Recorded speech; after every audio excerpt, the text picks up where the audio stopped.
ओम शांति। 13 अगस्त 2026 की प्रभात मुरली। मीठे बच्चे, बाबा आए हैं तुम्हारी तकदीर जगाने।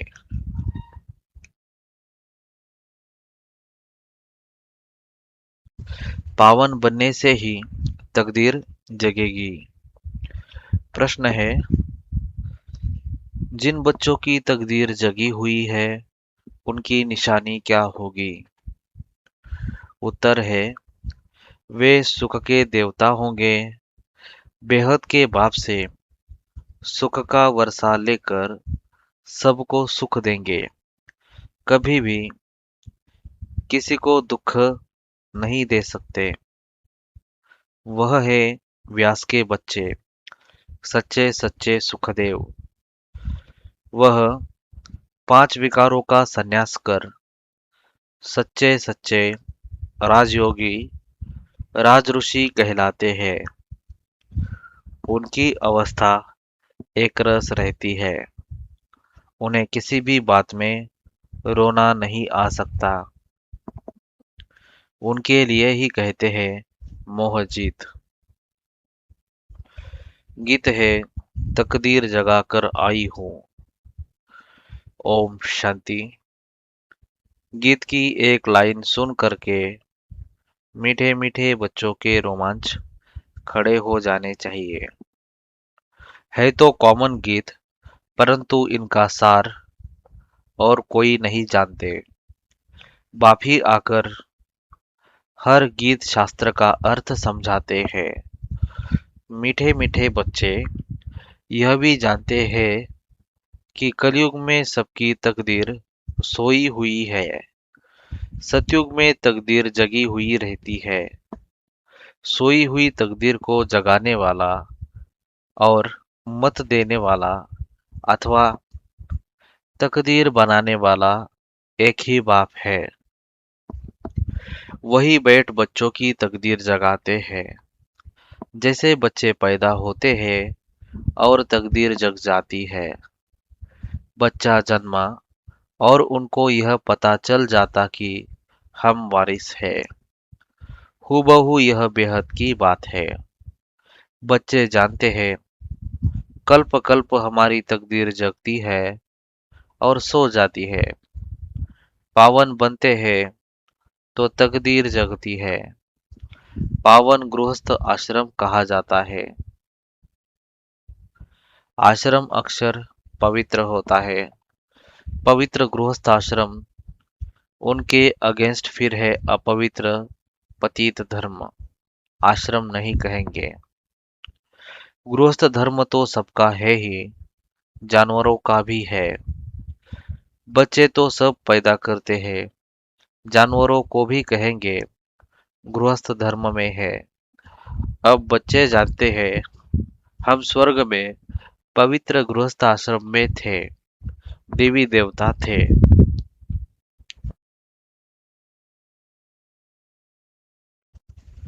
उन्हों की महिमा भी गाते हैं, सर्वगुण संपन्न। तुम खुद भी गाते थे, अभी समझते हो हम मनुष्य से 100 देवता फिर से बन रहे हैं। देवी देवताओं का धर्म है। फिर ब्रह्मा विष्णु शंकर को भी देवता कहते हैं। ब्रह्मा देवताय नमः, विष्णु देवताय नमः। शिव के लिए कहेंगे शिव परमात्माय नमः। तो फर्क तो हुआ ना। शिव और शंकर को एक कह नहीं सकते। पत्थर बुद्धि थे, अब पारस बुद्धि बन रहे हैं। देवताओं को तो पत्थर बुद्धि नहीं कहेंगे। फिर ड्रामा प्लान अनुसार रावण राज्य होने से उन्हों को भी सीढ़ी उतरनी है। पारस बुद्धि से पत्थर बुद्धि बनना है। सबसे बुद्धिमान बनाने वाला तो एक ही बाप है। तुमको पारस बुद्धि बनाते हैं। तुम यहाँ आते हो पारस बुद्धि बनने। पारसनाथ के भी मंदिर है, वहाँ मेला लगता है, परंतु यह किसको पता नहीं है पारसनाथ कौन है। वास्तव में पारस बनाने वाला तो बाप ही है। वह है बुद्धिवानों की बुद्धि। यह है तुम बच्चों की बुद्धि के लिए खुराक। बुद्धि कितनी पलटती है, बुद्धि कितना पलटती है, जैसे गाया जाता है, सी नो इविल। अब बंदरों की तो बात नहीं, मनुष्य ही जैसे बंदर मिसल बन जाते हैं। एप्स यानी वन मानुष की मनुष्य से भेंट की जाती है। वन मानुष की मनुष्य से भेंट की जाती है। इसको कहा ही जाता है कांटों का जंगल। कितना एक दो को दुख देते रहते हैं। अभी तुम बच्चों की बुद्धि को खुराक मिल रही है। बेहद का बाप खुराक दे रहे हैं। यह पढ़ाई है। इसको ज्ञान अमृत भी कहते हैं। कोई जल आदि नहीं। आजकल सब चीजों को अमृत कह देते हैं। गंगा जल को भी अमृत कहते हैं। देवताओं के पैर धोकर पीते हैं, पानी रखते हैं, उनको भी अमृत की अंजलि समझते हैं। अंजलि तो लेते हैं, उसको ऐसे नहीं कहेंगे कि यह पतितों को पावन बनाने वाला है। गंगा जल के लिए कहते हैं पतित पावनी है। कहते भी है मनुष्य मरे तो गंगा जल मुख में हो। दिखाते हैं अर्जुन ने बाण मारा, फिर अमृत जल पिलाया।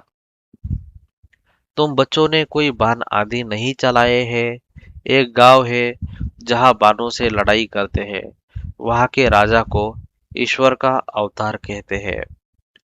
बाप कहते हैं यह सब भक्ति मार्ग के गुरु है।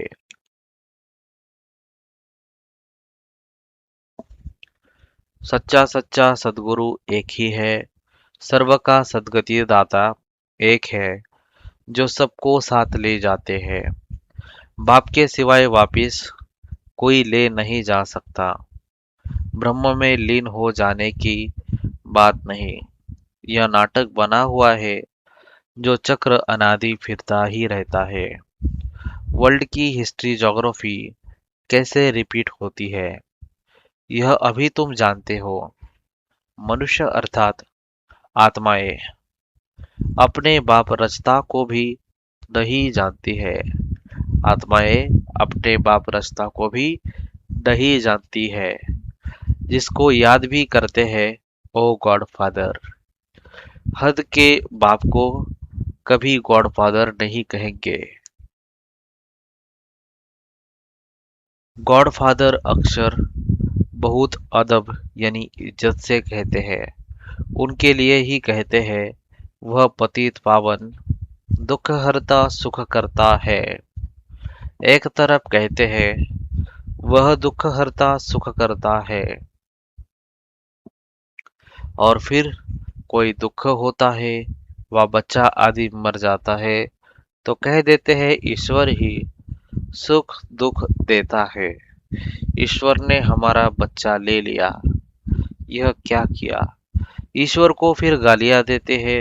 कहते भी है ईश्वर ने बच्चा दिया, फिर अगर उसने वापस ले लिया तो तुम रोते क्यों हो।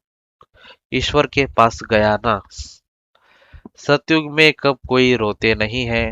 बाप समझाते हैं रोने की कोई दरकार नहीं। आत्मा को अपने हिसाब किताब अनुसार जाकर के पार्ट बजाना है। ज्ञान न होने के कारण मनुष्य कितना रोते हैं, जैसे पागल हो जाते हैं। यहाँ तो बाप समझाते हैं अम्मा मरे तो भी हलवा खाना, बाप मरे तो भी हलवा खाना, नष्टो मोहा होना। हमारा तो एक ही बेहद का बाप है, दूसरा न कोई। ऐसी अवस्था बच्चों की होनी चाहिए। मोहजीत राजा की कथा भी सुनी है ना। सतयुग में कभी दुख की बात नहीं होती, न कभी अकाले मृत्यु होती है। बच्चे जानते हैं हम काल पर जीत पाते हैं। बाप को महाकाल भी कहते हैं। कालों का काल। बाप को महाकाल भी कहते हैं। कालों का काल। तुमको काल पर जीत पानी है, अर्थात काल कब खाता नहीं। काल न आत्मा को न शरीर को खा सकता है। आत्मा एक शरीर छोड़ दूसरा लेती है, उसको कहते हैं काल खा गया। बाकी काल कोई चीज नहीं है। मनुष्य महिमा गाते हैं, समझते कुछ नहीं। अच्युतम केशवम। बाप समझाते हैं, यह पांच विकार तुम्हारी बुद्धि को कितना खराब कर देते हैं। इस समय कोई भी बाप को नहीं जानते हैं, इसलिए उनको ऑर्फन की दुनिया कहा जाता है। कितना आपस में लड़ते झगड़ते रहते हैं। यह सारी दुनिया बाबा का घर है ना। बाप सारी दुनिया के बच्चों को पतित से पावन बनाने आते हैं। आधा कल्प बरोबर पावन दुनिया थी ना। गाते भी है, राम राजा राम प्रजा। वहां फिर अधर्म की बात हो कैसे सकती। कहते भी है, वहां शेर बकरी इकट्ठे जल पीते हैं।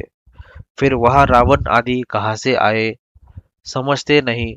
बाहर वाले तो ऐसी बातें सुनकर हंसते हैं। बाप आकर ज्ञान देते हैं, यह पतित दुनिया है ना। अब प्रेरणा से पतितों को पावन बनाएंगे क्या। बुलाते हैं पतित पावन आओ, तो जरूर भारत में ही आया था।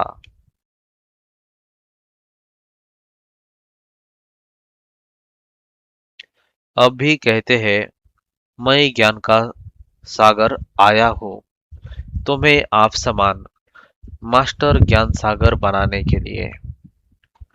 बाप को ही सच्चा सच्चा व्यास कहेंगे, तो यह व्यास देव और तुम उनके बच्चे सुखदेव। तुम अभी सुख के देवता बनते हो, सुख का वर्षा ले रहे हो व्यास शिवाचार्य से। हम सुख का वर्षा ले रहे हैं व्यास शिवाचार्य से। व्यास के बच्चे तुम हो, तुम मनुष्य मुंज न जाए, इसलिए कहा जाता है शिव के बच्चे। उनका असुल नाम है शिव। आत्मा को जाना जाता है, परमात्मा को भी जाना जाता है। वही आकर पतित से पावन बनने का रास्ता बताते हैं। कहते हैं मैं तुम आत्माओं का बाप हूँ। कहते हैं अंगुष्ठे मिसल है, इतना बड़ा तो यहाँ ठहर भी न सके। वह तो बहुत सूक्ष्म है, डॉक्टर लोग भी माथा मारते हैं आत्मा को देखने के लिए, परंतु देख नहीं सकते। आत्मा को रियलाइज किया जाता है। बाप पूछते हैं, अब तुमने आत्मा को रियलाइज किया।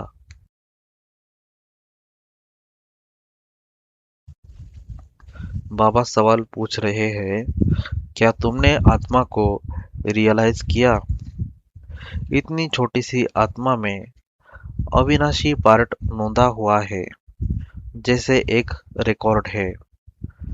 पहले तुम देह अभिमानी थे, अभी देही अभिमानी बने हो। तुम जानते हो हमारी आत्मा 84 जन्म कैसे लेती है, इनका एंड नहीं होता।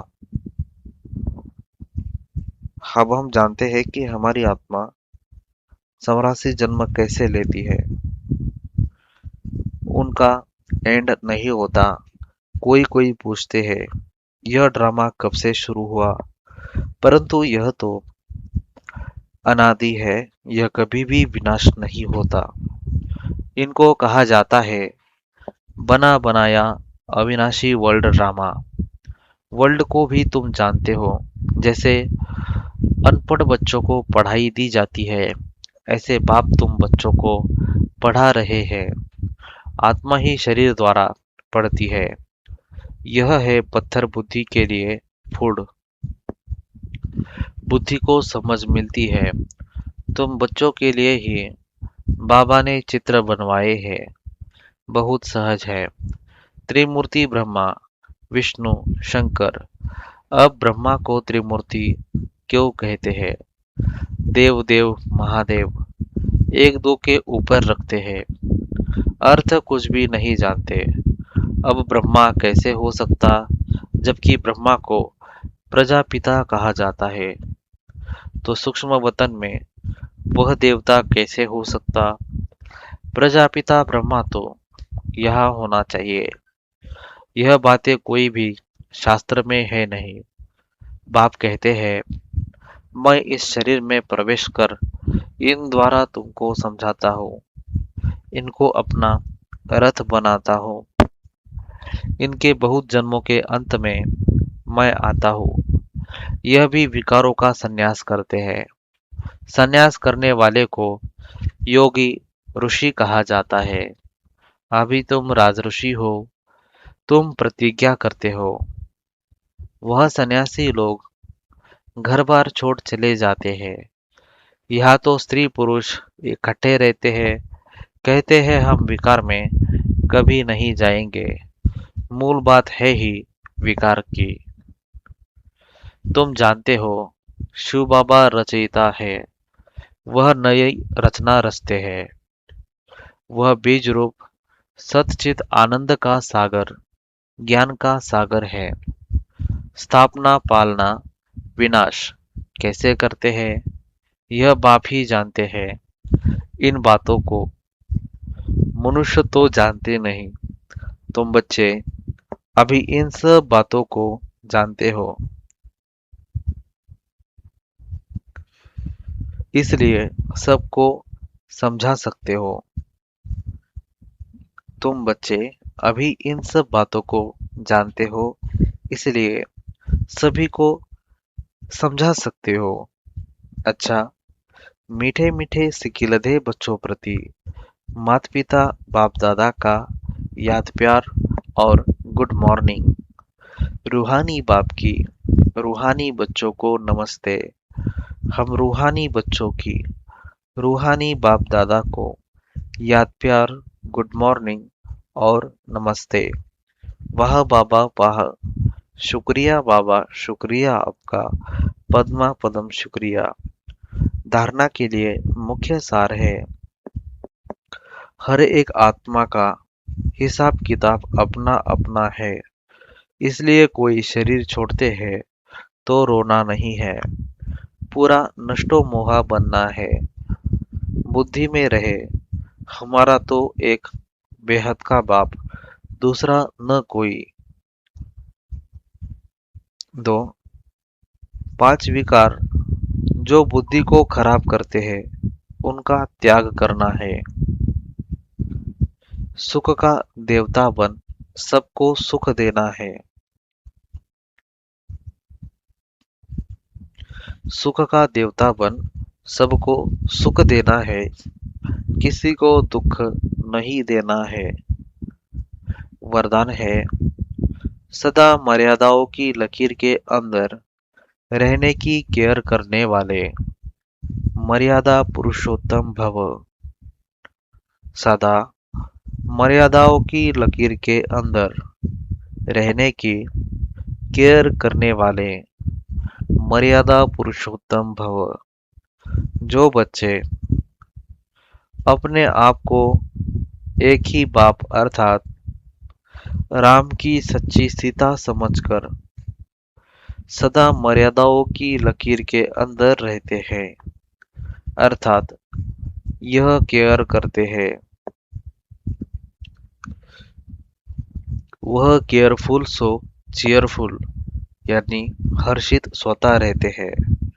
तो सवेरे से रात तक के लिए जो भी मर्यादाएं मिली हुई है, उनकी स्पष्ट नॉलेज बुद्धि में रख स्वयं को सच्ची सीता समझकर मर्यादाओं की लकीर के अंदर रहो, तब कहेंगे मर्यादा पुरुषोत्तम। स्लोगन है, सेवा की अति में नहीं जाओ, सेवा और स्व पुरुषार्थ का बैलेंस रखो। मातेश्वरी जी के अनमोल महावाक्य है, अखंड ज्योति तत्व, साइलेंस लॉज और साकारी दुनिया प्लेग्राउंड आत्माओं का निवास स्थान है। अखंड ज्योति महतत्व, जहाँ इस शरीर के पार्ट से मुक्त है, अर्थात दुख सुख से न्यारी अवस्था में है, जिसको साइलेंस लॉज भी कहते हैं। और आत्माओं का शरीर सहित पार्ट बजाने का स्थान प्लेग्राउंड, यह साकार दुनिया है। तो मुख्य दो दुनिया है, एक है निराकारी दुनिया और दूसरी है साकारी दुनिया। दुनिया वाले तो सिर्फ कहने मात्र कहते हैं कि परमात्मा रचता पालन करता है, संहार करता है, खिलाता है, मारता है, जलवाता भी है, तो दुख सुख देने वाला भी वही है। जब कोई को दुख आता है तो कहते हैं प्रभु तेरा भाना मीठा लागे। अब यह है अयथार्थ ज्ञान, क्योंकि यह कोई परमात्मा का काम नहीं है। परमात्मा दुख हरता है, दुख करता नहीं है। जन्म लेना, जन्म छोड़ना, दुख सुख भोगना हर एक मनुष्य आत्मा के संस्कार है।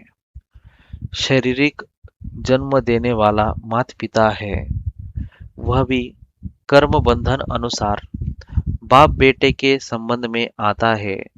इसी रीति आत्माओं का पिता फिर परमात्मा बाप है।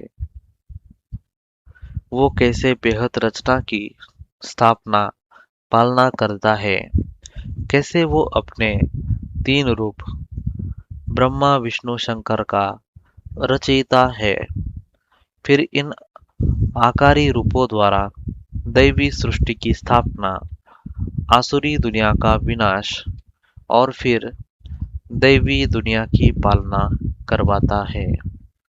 परमात्मा के यह तीन काम बेहद के हैं। बाकी यह दुख सुख जन्म मरण कर्मों अनुसार होता है। परमात्मा तो है ही सुखदाता, वो कोई अपने बच्चों को दुख नहीं देता। अच्छा, ओम शांति। ये अव्यक्त इशारे हैं। अपवित्रता के बीज को भी समाप्त कर स्वच्छ पवित्र बनो। संपूर्ण पवित्रता अर्थात मनसा में भी किसी एक विकार का अंश भी न हो।